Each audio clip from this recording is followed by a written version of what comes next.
that last sentence for someone who missed the last two words. What is it? Okay. Hi, I'm Karen Soohoo. Been a docent for 2 years. It's my pleasure to bring to you 4 out of the 5 portraits that will be in the exhibition, as well as cover pertinent biography that will help shed some light on Bouguereau's life and works. Bouguereau was born in La Rochelle, a historic seaport in the southwestern region of France that is famous for producing cognac brandies and Bordeaux wines. So think of the background in our young shepherdess. Gentle, rolling, rural countryside, clean air with a luminous quality of light that artists admired. Sometimes sunny, sometimes marine, cloudy, with a misty quality of light. You will see both types in the show works. Bouguereau was baptized Catholic like his dad, but his strict Calvinist mother raised him to have a very strong Protestant work ethic, and her influence followed him lifelong, literally. When she widowed, she moved in with his family in Paris, and for 3 decades ran a famously tight household that maximized Bouguereau's undisturbed painting time, which enabled his prodigious output of some 822 paintings. Bouguereau's childhood could be described as struggling working class. He was the second out of 4 kids. They had to move around several times because his father could hardly get a wine business off the ground.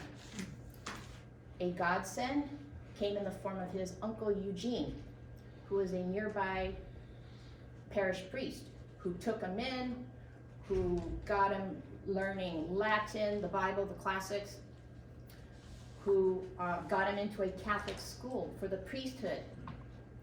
But it is there that he gets bitten by the art bug. So for 2 years, he's able to take some art classes under the teacher, Louis Sage, who had studied under Ingres. So we see ingraining from an early age the academic practice of perfecting line drawing of forms and figures. That is going to be the cornerstone of Bouguereau's work.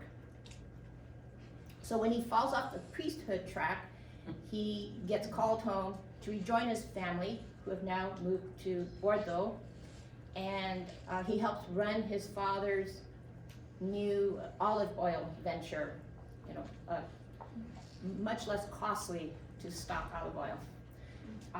But more importantly, he wins his very first major history painting award at the local Bouguereau art school.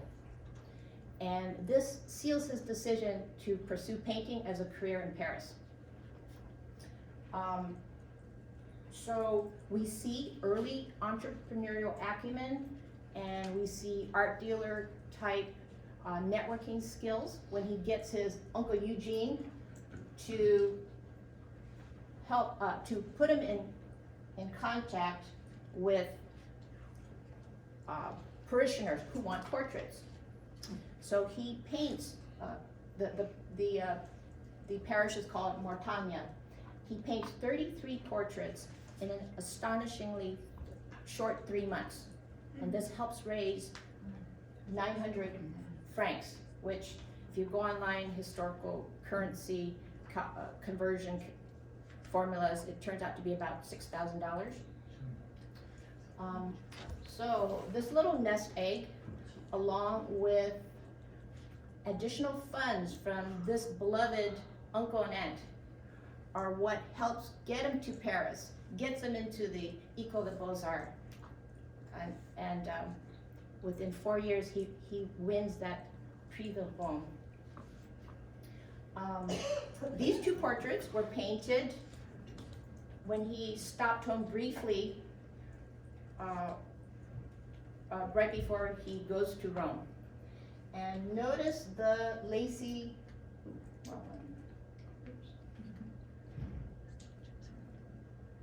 notice the lacy decorative background. This is the sort of wallpaper pattern that would have been seen in bourgeois homes of that time. William Adolphe was named after his uncle, who was also his godfather. So it's important, don't neglect to visit your relatives, because this aunt and uncle, they chip in generously so that Bouguereau could visit far more extra cities in Italy than what the Prix de Rome would have covered. So when he returns from Rome, we know that he starts to show consistently at the Paris Salon. His award-winning works attract increasing numbers of commissions, especially from wealthy Americans. So this portrait is the star of the section because of its psychological nuances, because of technical mastery. So we have little 3-year-old Eva, who is staring pointedly at the viewer, perhaps impatiently, while her indulgent sister is trying to distract her with a book. But look at that little hand grabbing that book. Is she really slumped and relaxed? Or is she fixing to bolt out of the chair? So someone who said, yeah, does she look? So compositionally, we see 2 stable triangles. The girls, 2 stable triangles, the smaller one overlapping the larger triangle. Look at that masterfully foreshortened arm. And we see Bouguereau's expertise in modulating whites versus pale silvery grays to differentiate the 2 dresses. The father, John Taylor Johnston, was a Gilded Age New York railroad executive who the following year was one of the founders of the Metropolitan Museum of Art and became its first president.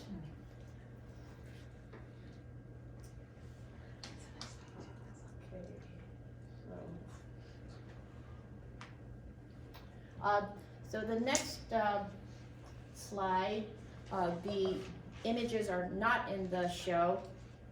And most of us know that Bouguereau taught at the Académie Julian for some 3 decades, as well at the École for almost 2 decades. And here's a picture of his atelier painted by an American student, because at the Académie Julian, it was open to everyone, charged modest fees, did not require entrance exams, whereas the École required hard entrance exams, but was free. In French though, right? Yeah, No doubt. it was in French, so it's, Difficult entrance exams in French. yeah. See, the American painter, Chauvan, paints himself into the corner. So what is lesser known about Bouguereau is that he uses influence to open art instruction to women, starting with his own atelier. Then he helped get women into the Académie, and it took another 25 years before women were admitted to the École. So here we have Bouguereau, a photo, surrounded by female students. Now, this portrait, Bouguereau painted when he got engaged to his second wife, Elizabeth Jane Gardner, who was an American art student from New Hampshire, 12 years his junior, who later became a successful portraitist, copyist. And she has her own trailblazing role or escapade in getting the art classes to admit women, in that she successfully obtained a permit from the police to legally cross-dress as a man so that she could sit next to male students in life drawing classes that featured nudes. So Didn't she also get a Prix de Rome? she did not win the Prix de Rome. That required history painting. She was more a portraitist and a copyist.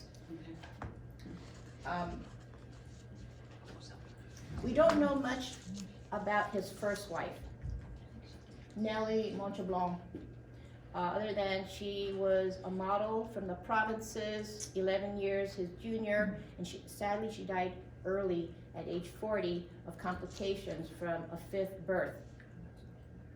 Personal tragedy did follow Bouguereau's life, otherwise charmed life. Only one out of his 5 offspring outlived him, and that would be Henriette, who married a lawyer from La Rochelle, produced a grandson. And he did have one son, Paul, who lived to 32, was a respected lawyer.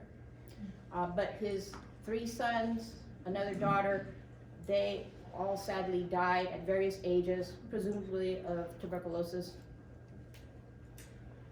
So Bouguereau did build a home in the left bank, on the left bank of Paris, in the Montparnasse area, on a street called Rue Notre-Dame-des-Champs, that was shared by other notables like John Singer Sargent, who roomed with James Carroll Beckwith. Also, Rosa Bonheur was there. Hemingway lived on that street. Gertrude and Leo Stein lived around the corner.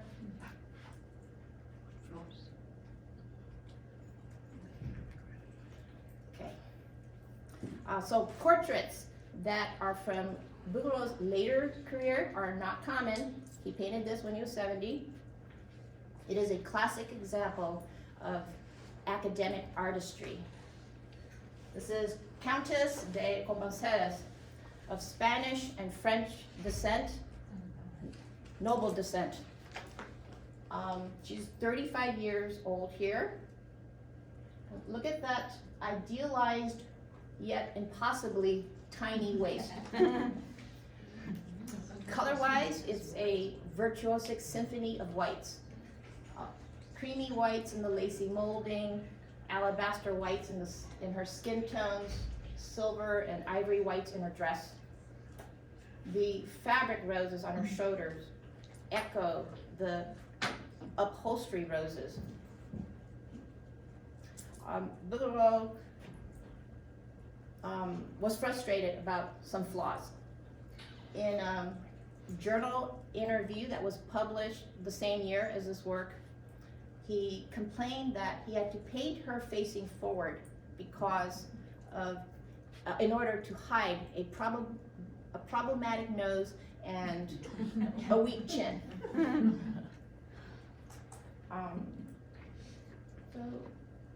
So that's it. I hope you have enough information.